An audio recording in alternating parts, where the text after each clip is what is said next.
Sejahtera dalam kasih Tuhan Yesus Kristus.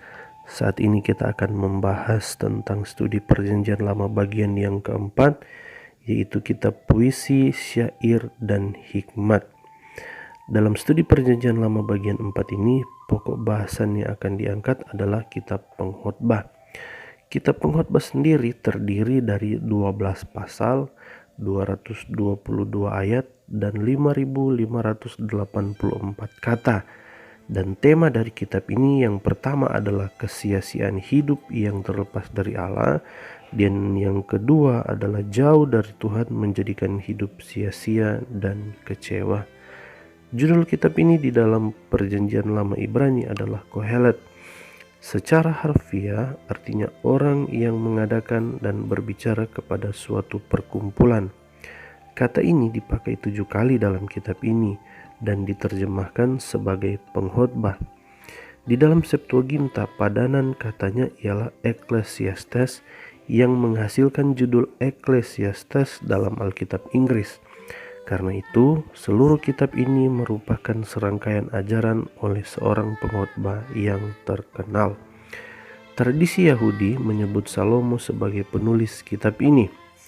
Secara liturgis, kitab ini menjadi salah satu di antara 5 gulungan dari bagian ketiga Alkitab Ibrani, yaitu Hagiografa atau tulisan-tulisan kudus, yang masing-masing dibacakan di hadapan umum pada salah satu hari raya Yahudi.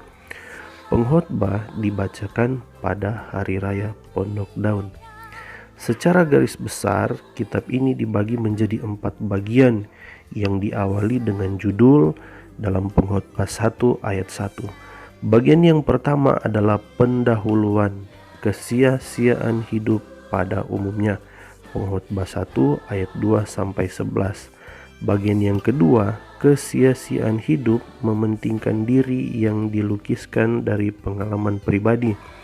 Pengkhotbah 1 ayat 12 sampai pasal 2 ayat 26.